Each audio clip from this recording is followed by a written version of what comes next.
Hi guys, I'm Erica of Erica's Joyful Oven, and today I'm sharing my recipe for some amazing eggless coconut sweetbread that's sure to be a hit at your Christmas table and throughout the year.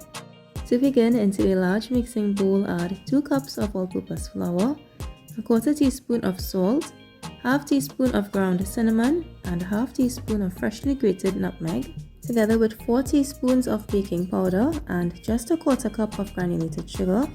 Quickly toss this together, and next we'll add in a half cup of glazed fruits, 3 tablespoons of chopped maraschino cherries and 2 tablespoons of raisins, and 1 1/4 cup of freshly grated dried coconut, and we're going to toss these dried ingredients together just until it's well combined.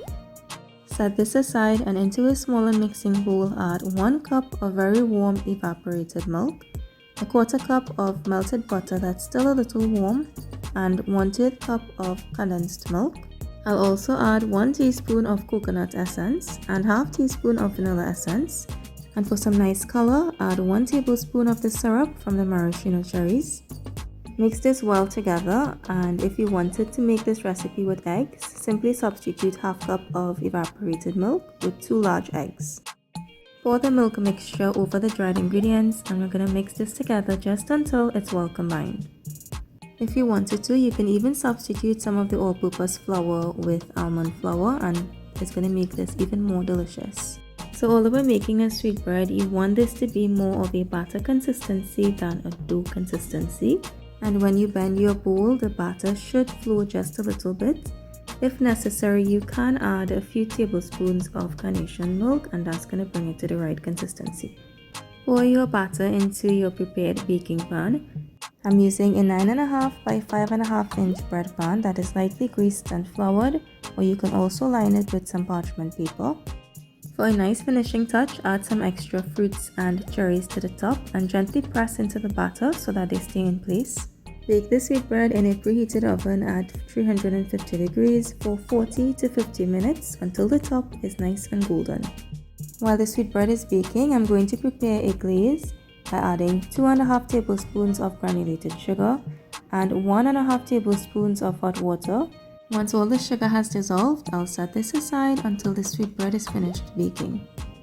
So here's the sweetbread from the oven. It smells amazing with all of the spices and the essence. Can you guys smell it? It's so good.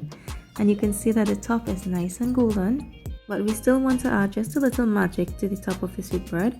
So I'm going to brush some of that glaze on top of the sweetbread. This is going to add a little shine. And next I'm going to drizzle about 1.5 tablespoons of granulated sugar on the top of the glaze. Apart from adding a nice shine, the glaze is also going to help the sugar to stick to the surface of the sweetbread, and it's going to keep this beautiful look. And guys, I really do wish you all can smell this. It smells so amazing. This coconut sweetbread is so delicious. Let me slice it and show you what the inside looks like. And as I slice, you all can see how soft it is even though there's no eggs in it. This coconut sweetbread has the perfect balance of dried coconuts, the glazed fruits, raisins and cherries. That syrup from the maraschino cherries has added such a beautiful color to the coconut sweetbread. The top just has such a Christmassy and festive look. And you all can see as I break this apart how soft and moist the inside is. It's so rich and tasty. This is the perfect dessert and even a great addition to your breakfast or dinner table. I hope you guys enjoy this recipe. If you try it, let me know in the comments below what you think. For more amazing recipes, you guys can check me out at Erica's Joyful Oven on Facebook and YouTube. And you can check out my website, joyfuloven.com. If you all haven't already, share my page with a friend. And I'm so grateful for all of the support you guys have been messaging me, and I love hearing from you all. So until next time, bye guys.